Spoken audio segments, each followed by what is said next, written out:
Assalamu alaikum and welcome back to another segment of Salam Britain. Now, I have a very special guest with me. She is Taiba Bajar, the founder and CEO of Autism Brain Empowerment. Taiba's passion for helping parents unlock their child's full potential stems from her personal journey, mashallah, when her own son exhibited autism symptoms, subhanAllah, and developmental delays. She quickly realized that the traditional systems were not fully equipped to support him. Rather than accepting limitations, she took action, learning how to help him achieve his milestone through steps she could take at home. So, mashallah, with degrees in dentistry and bioethics from the University of Bristol and deep understanding of neuroplasticity, mashallah, and brain development, Taiba developed the 7-step Autism Action Plan, a transformative program designed to guide parents through the challenges of autism, enabling their children to thrive, mashallah. So what began as a personal mission for her has now grown into a global initiative, supporting families around the world. Mashallah, this is really great. And Taiba as well is the best-selling author of Unlock Autism and the co-author of Evolve and Conquer. In 2024, she received the prestigious Hampshire Business Awards Community Health and Wellbeing Impact Award. And also she won 2 national awards for mental health and services to youth, mashallah. So at Autism Brain Empowerment, her mission is clear. So the mission is clear, mashallah, and that is to empower parents with the tools and guidance they need to help their children achieve developmental milestones within just 12 months, helping them overcome challenges and lead fulfilling lives. Welcome to the show, Taiba. Thank you, Miriam. I'm so happy to be here. Very happy to have you, and very happy to discuss this topic, autism. Taiba, mashallah. We really want to know more about you. And my first question, if you could share a little about your journey and what inspired you to start Autism Brain Empowerment. Yeah, sure. So it all started with my own son. So, mashallah, he was developing normally. He wasn't showing any autism symptoms, like he had eye contact, he was feeding himself, he had words, he was able to name his colours, and he was an early walker as well. Mm-hmm. But then suddenly at 20 months old, he had a rapid skills regression. So within 4 weeks, he stopped talking. He now struggled to push himself off the ground to walk. He would stop eating completely, and he would sleep all night. SubhanAllah. So, and I spoke to the health professionals, and they said if a child has skills and then loses them, that's a common symptom of autism. Okay. So that's what he had, and then I went to get some help. They went to the GP. They told me he had autism. Made all the appropriate referrals to speech and language therapy, occupational therapy, physiotherapy, dietitian, portage, all the referrals. And sadly, it's been 4 years since that day, and some of those appointments still haven't come through on the NHS. Oh, God. Yes. Wow, with all the backlog and all the issues. Yeah, with all the backlog and all their excuses, some of the appointments still haven't come through. The first few appointments he had, after waiting on a waiting list, he had appointments for physiotherapy because of his issues. Mm-hmm. At the physiotherapy appointment, I was telling her, oh, he's doing this, he's doing that, he's not sleeping. He used to be able to, and now he's not. He used to have words, and now he doesn't. He's now struggling with sounds, explaining all the symptoms. And in that appointment, I just felt like she was trying to decrease my lifelong expectations of him rather than spending the time trying to help him. Okay. So, and then at the end of the appointment, they offered me a 30-minute session to help my son every 8 to 12 weeks. And I realized there and then that they're not going to be the ones to help my child, and it's not going to affect their lives as much as it's going to affect my life and my son's life. Mm-hmm. And they don't care as much about my son as I do. Oh, wow, that's So- a big statement there. But we are sure that, you know, the NHS and Yeah. the health services, they care about the patients, of course. But sometimes it's... As much as the parent, of course, the parent, Yeah. of course, this is the Yeah. principal person who's taking care of the child, but also the NHS is there to help people. But for you to not have having the feeling that the method they were suggesting is helping you, maybe pushed you to look elsewhere and to find another road to help your child. well, with my son massively struggling, being offered a half an hour appointment every 8 to 12 weeks was not going to be the game changer I was looking for to help him. And also at the time, he was only 2.5 years old. So where you said before, I have degrees in, one of the degrees I have is in dentistry from the University of Bristol. So in dentistry, we learnt modules on neuroscience, neuroanatomy, you know, brain plasticity, which is the ability to, you know, how the brain grows and how it can be rewired. So where they were saying, you know, there's no hope, he's going to have these symptoms, he's going to have these struggles, I was thinking that you know, are they even aware of like neuroplasticity?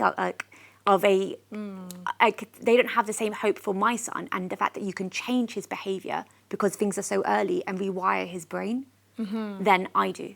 So then I took that initiative to help him. I see. So because of your knowledge of Yeah. your background in that particular area of science, you believed that maybe you were 100% sure there must be a solution for this. 100%. Even within Islam, we're told that there's a cure for everything. Exactly. Yeah. Yes. Yes. Yeah. And what was the most significant challenge you faced when your son was diagnosed by autism, and how did you overcome it? So the most significant challenge I faced, there were so many, but I think it's actually heartbreaking to watch your son or your child regress. So everyone dreams of their child being able to fit in, make friends, you know, talk, reach their milestones. Being better every day, Getting learning better every day, being Yeah. relaxed. And then just my son struggling in public spaces, you know, being non-verbal, being told by everyone, I don't think he understands me. That was heartbreaking. It was all I felt. It was all I talked about to people. It was all I thought about. It was a horrible, horrible time. Yeah, I can imagine. It's not easy at all. But could you explain the 7-step autism action plan and how it helps parents of autistic children? Yeah, sure. So after experience of my son and then learning that, having the realization that I have to be the one to help him, I thought, okay, if I can just look into the biological causes of autism and learn what they are, then surely if I just do the opposite of that, then he'll get better, inshallah. So then that's when I dove into the research. So while I was at the University of Bristol, I won the clinical research prize in learning styles. So in my dental school, in my year group, I was the only person to be awarded that prize. MashaAllah. So I thought, okay, if I just go into the scientific literature and learn about what the biological causes of autism were, then I can help him. So that's when I learned about gut health, I learned about methylation, I learned about heavy metals, I learned about the cerebellum and how to grow it. I learned so much, and then I applied what I learned to my son, and then within 2 years, alhamdulillah, he got so much better. So he started talking, he started being able to make friends, he no longer had a sensitivity sound, he was sleeping the whole night, and mashallah, it was a massive transformation. MashaAllah. So I know they say that the gut is the second brain. Yeah, Is that the case? definitely. Why is that? So your gut sends signals to your brain, and your brain sends signals to your gut all day long. So your gut really is your second brain. There's also like chemicals in your body called neurotransmitters, which means they're like chemical messengers in your brain. And one of them, serotonin, is 80% of it is manufactured in your gut, Oh, wow. than your brain. So that's like a big, big portion. So a lot of it is about how you look after your gut. And autistic children so a healthy gut is one that has what we call a diverse microbiome. Okay. So what that means is lots of different types of bacteria, fungi, you know, the whole works, lots of, like a big diverse range. That's a healthy gut. And balanced, I guess. A balanced gut with no inflammation.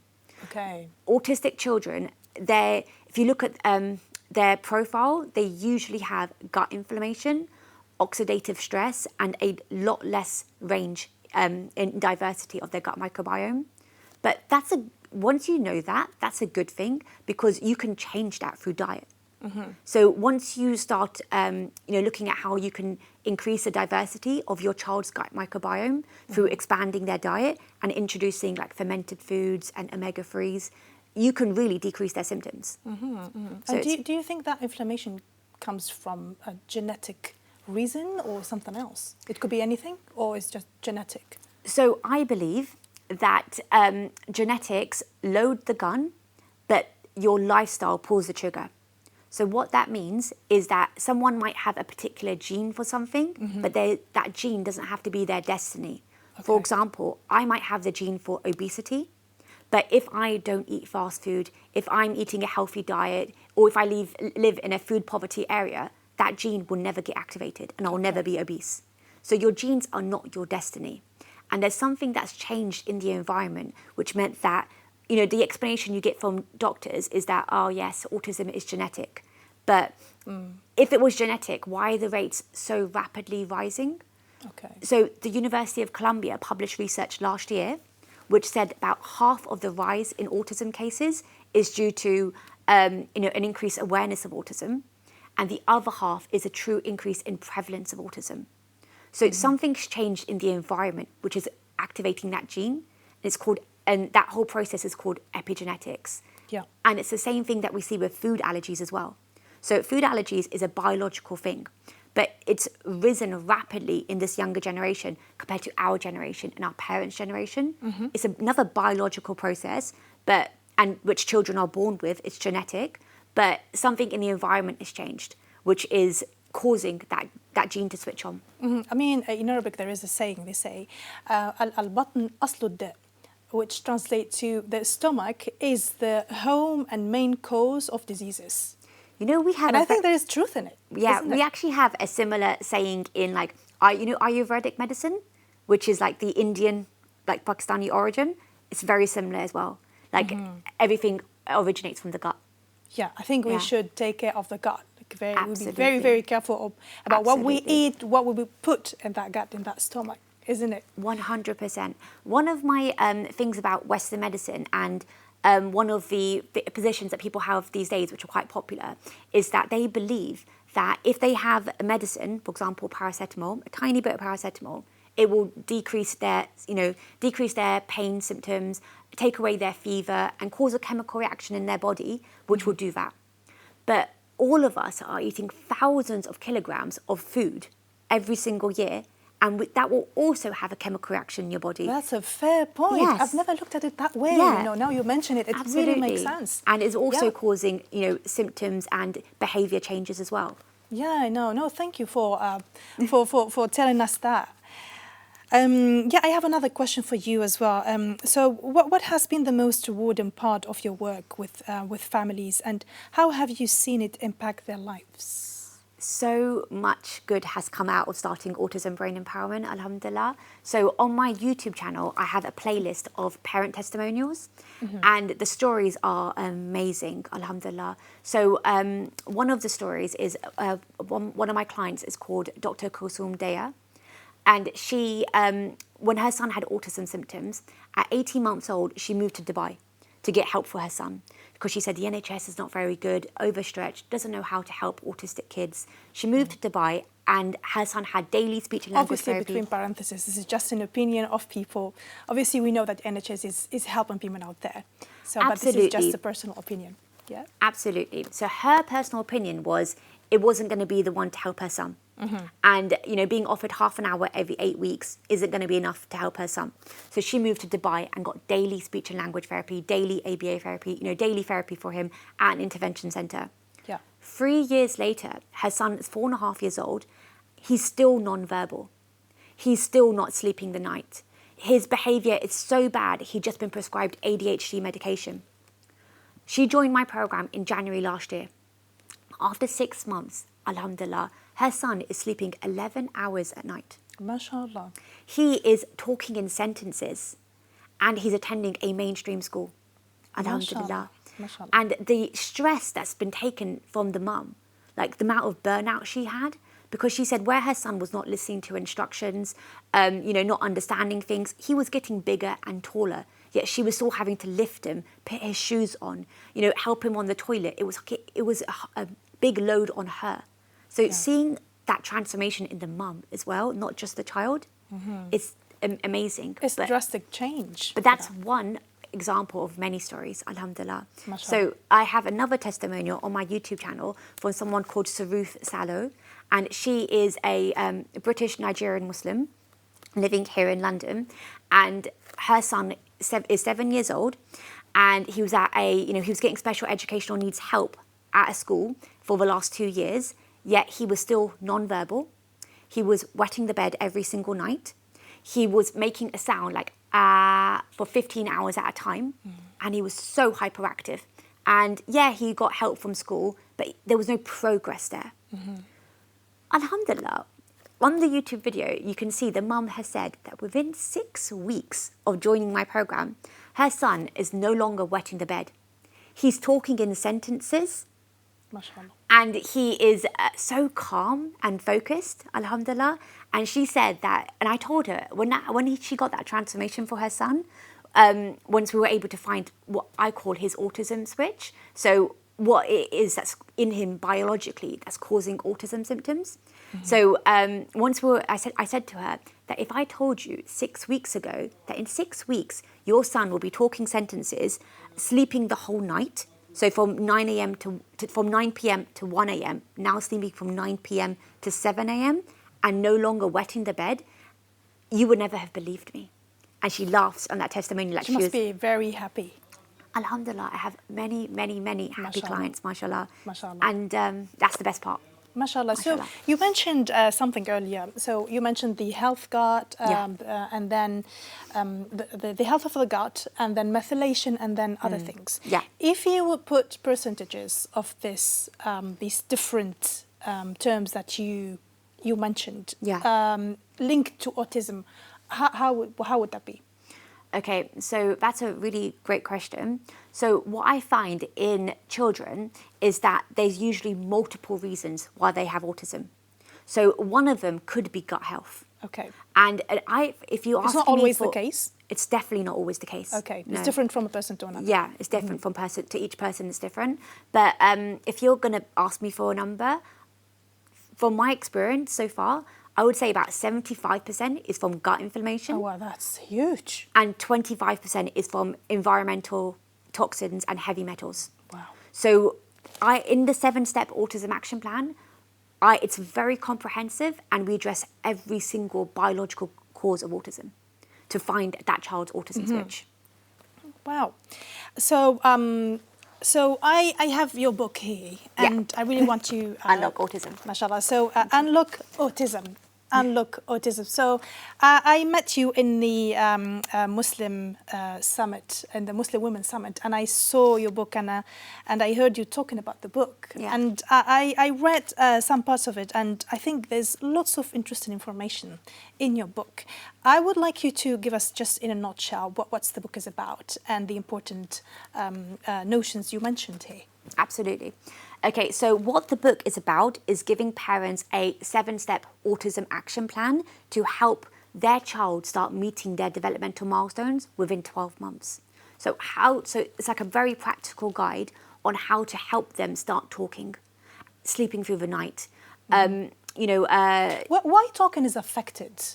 Why is talking affected? Why is talking and ability to talk is affected when you have autism? Are they interlinked directly? So it's one of the symptoms of autism. So autism has a wide range of symptoms. One of the most noticeable ones is communication issues. Okay. But there's a wide range of symptoms.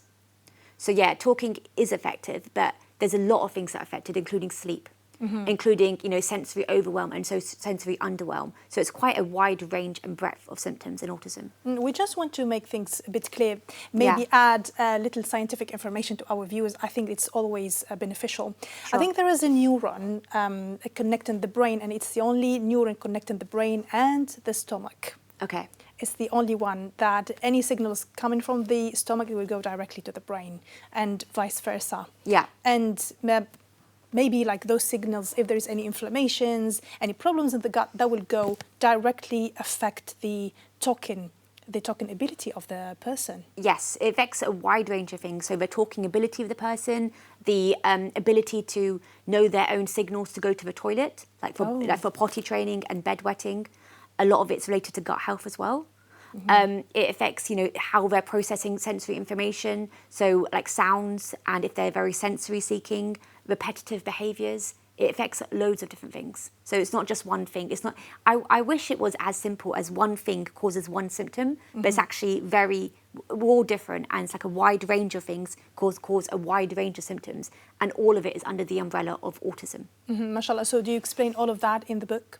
So the book is, usually people who buy the book and people who do my program, they already know that their child has autism. So typically in this country, in the UK, there's actually a 2 to 4 year waiting list for an official diagnosis of autism. Oh God, that's too long. Yeah, it's too long. Wow. So does it mean that there are many children or people diagnosed with autism? Yeah, it's rising. It's rapidly rising. So just 10 years ago, it was 1 in 2,500 children have autism in the UK, and now it's 1 in 34 children in the UK have autism. Wow. So it's a huge increase. But just like we've seen a huge increase in food allergies as well. Like I remember when I was a child, there was like one person in my class who had a peanut allergy, and I remember thinking like, is that even real? Like if he eats a peanut, he dies. Like does that even sound real? And in my son's class at school, about a third of his class have multiple food allergies. So something is changing in the environment, which is causing this biological change in our children. So all of those things, the environmental changes, how you can help your own child, is all included in the book and all included in my program as well. MashaAllah, that's very good. So as parent, for example, I would open the book, would read all the information, is practical steps that Absolutely. You can't necessarily find this in one book, basically.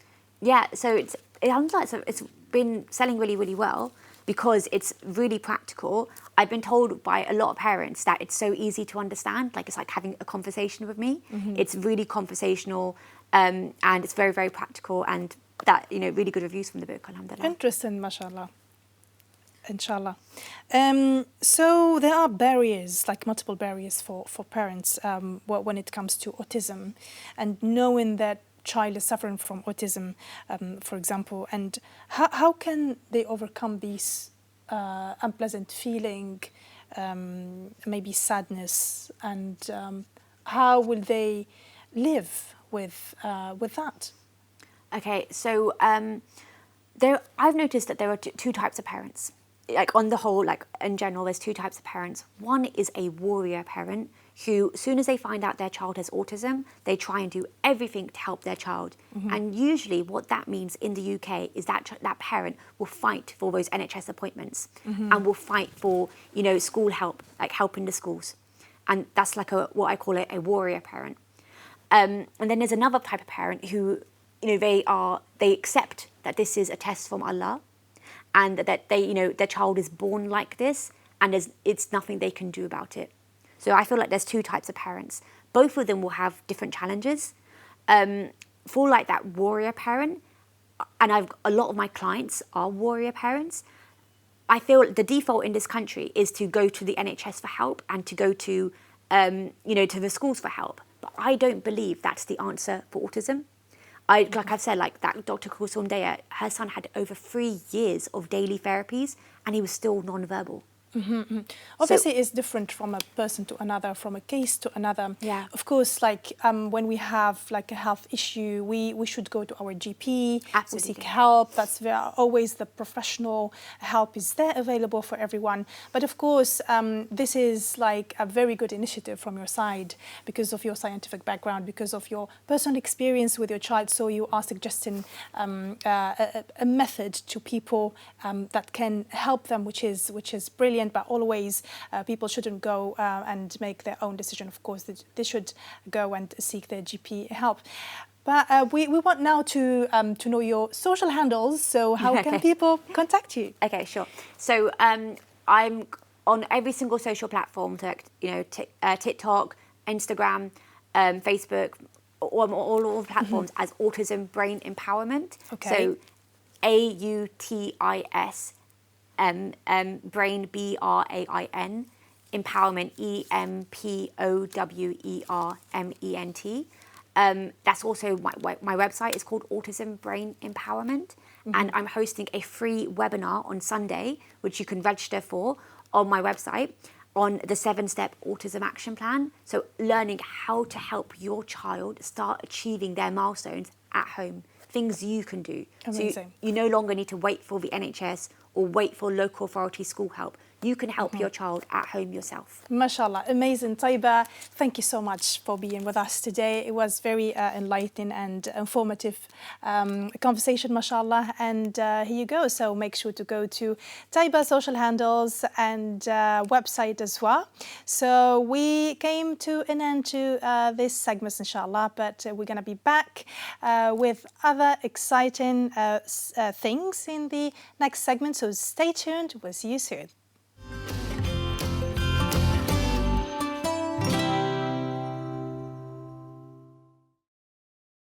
That was very good.